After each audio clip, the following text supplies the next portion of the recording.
Donald Trump, muli na namang ipinamalas ang malakas na impluwensya ng Estados Unidos matapos nitong mamagitan sa lumalalang labanan sa pagitan ng Pakistan at India, kung saan sa pamamagitan ng diplomatikong pagkilos ni Donald Trump ay agarang sumang-ayon ng magkabilang panig sa isang tigil putukan, samantala ang China, bagamat maingay sa salita, ay nanatiling walang ginawa. Sa kabila kasi ng mungkahi ng China na kumalma ang Pakistan at India at huwag na umanong palalain ng hidwaan, ay wala naman itong ginawang hakbang para magkaroon ng tigil putukan. Isang malinaw na paalala kung sino sa dalawang pinakamaimpluwensyang bansa ang maaasahan sa oras na kinakailangan. Gayunpaman sa kabila ng pagsang-ayon ng Pakistan at India sa tigil putukan na pinungunahan ng Estados Unidos, ay sinasabing nagpatuloy pa rin ang palitan ng pag-atake sa magkabilang panig,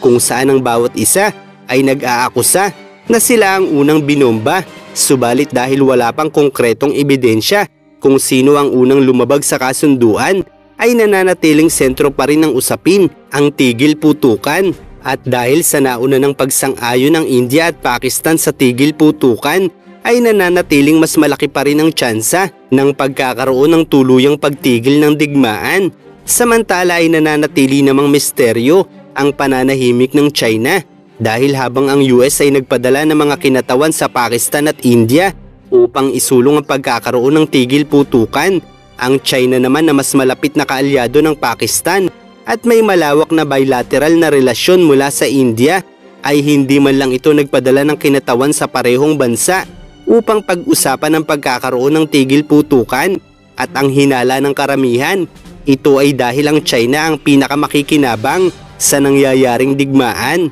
Habang nagaganap kasi ang digmaan sa pagitan ng India at Pakistan, ay napakaraming propaganda ang naglipana sa social media, kung saan ibinibida ng Pakistan ang kanilang sandata na made in China, at sa pamamagitan nito ay nagkakaroon ng magandang imahe ang mga sandatang gawa ng China na maaaring humantong sa mas maraming bansa upang mamili ng parehong produkto mula sa kanila, na tiyak ay makatutulong naman ng malaki sa ekonomiya ng China at makadaragdag ng mas malakas na impluwensya sa mga bansang bibili ng mga ito sa kanila. Gayunpaman ay mariing pinasinungalingan ng India ang mga pagmamalaki ng Pakistan, kung saan ayon sa India ay walang nagawa sa air defense system ng India ang mga missiles na ibinato ng Pakistan sa kanila, at ipinapakita na ang ilang missiles gawa ng China ay hindi man lang sumabog matapos itong gamitin laban sa India. Bukod pa riyan ay marami ring video ang kumakalat sa social media, kung saan ayon sa ilang video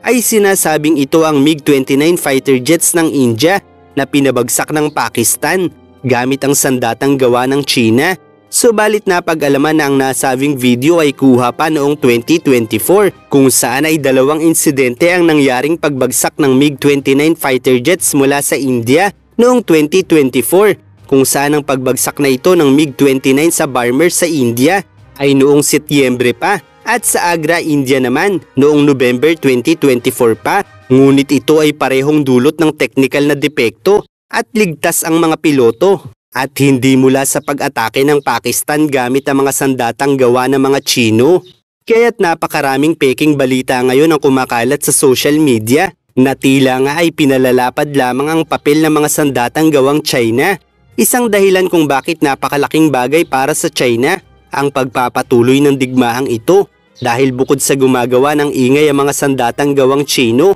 ay maaaring magkaroon din ng pagkakataon kalaunan ng China upang tuluyang masakop ang Aksai Chin na pinagtatalunan nila ng India, at maaari ring mas lumakas ang presensya ng China kalaunan sa Kashmir kung mas malaking bahagi na nito ang masasakop ng Pakistan. Kaya't bagamat nagmumungkahi ang China na tigilan na ng dalawang bansa ang labanan, ay wala itong ginawang hakbang para magkaroon ng tigil putukan. Habang ang US naman ay agarang gumawa ng aksyon upang agarang mapatigil ang digmaan, dahil kung tatagal pa ito ay mas mahirap na itong pigilan, gaya ng nangyari sa Ukraine at Russia, kung saan ay hirap na para sa magkabilang panig ang pagkakaroon ng tigil putukan dahil sa pinsalang nakamit nila. Kaya't agarang gumawa ng aksyon ng US para mapatigil ang digmaang ito, at ito ay upang magpatuloy ang pag-angat ng India sa pagkakaroon ng mas maraming kumpanya na lumilipat sa kanila mula sa China, kung saan dahil ang India ay may malawak na lupain at may pinakamalaking populasyon sa mundo, ay maaaring magkaroon ng tsansa na palitan nito ang China bilang susunod na world factory para sa napakaraming bansa sa mundo. Kaya't ganoon na lamang ang inggit ng China para sa India, kaya't wala itong ginagawang hakbang upang matigil agad ang giyera. Subalit may isa pang problema ang Pakistan at ang China, at ito ay ang Baloch Liberation Army, kung saan ito ay patuloy na nagsasagawa ng mga pag-atake laban sa pamahalaan ng Pakistan dahil sa pagnanais nitong magkaroon ng kasarinlan. Kaya't kung sabay nalalabanan ng Pakistan ng India, ay maaaring samantalahin ito ng Baloch Liberation Army upang pabagsakin ang pamahalaan ng Pakistan. At kung matatalo ang Pakistan, ay tiyak na maraming tulong pinansyal at impluensya ang mawawala para sa China. Gayunpaman ang Pakistan ay nagtataglay ng mga nuclear weapons gaya ng India, at kung masusukol sila ng Baloch Army at ng India, ay hindi maiaalis ang tsansa na magamit ito ng Pakistan laban sa mga kaaway nila,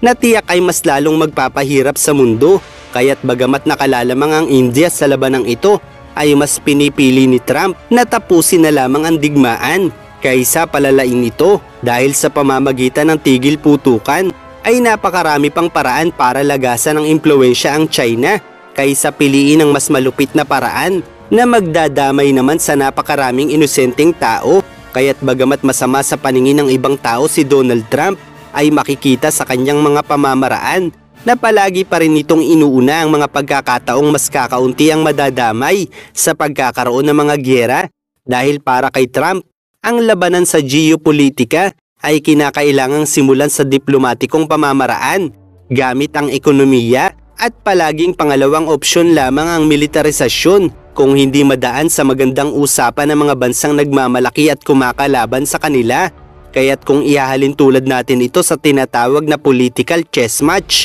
ay tila nahihirapan ang China sa mga pinaplano nila dahil ang mga ginagawa nilang trap para mapasubo ang mga kalaban nila ay tila madaling nakokontra ng US para sa mas ikapapahamak ng China, at ang pamamaraan ng US ay may tuturing na maingat at pinahahalagaan ang bawat pag-atake nila, hindi gaya ng China na tila walang pakialam sa pon nila kapalit ng mas malaking oportunidad para sa mga opisyalis nila. Samantala ang US naman ay ipinuposisyon ng mas maganda ang mga pon nila, nang sa ganun kahit pon lamang ito ay magkaroon ito ng pagkakataon na makakain ng opisyal na piyesa mula sa China. Kaya't hindi masama kung mapapabilang ang ilang mga bansa para ituring na pon ng Amerika, dahil ang tagumpay nito ay para sa kapayapaan ng mundo at tagumpay para sa buong piyesa o mga kaalyansa nito. Habang sa China naman ay tila nagsisilbing kasangkapan lamang ang mga kaalyado nito na nagsisilbi nilang pon sa political chess match laban sa mga Amerikano, kung saan ang diskarte nila sa labanang ito ay isubo ang mga pon habang naghihintay sila ng pagkakataon na makinabang mula sa sakripisyo ng mga ito.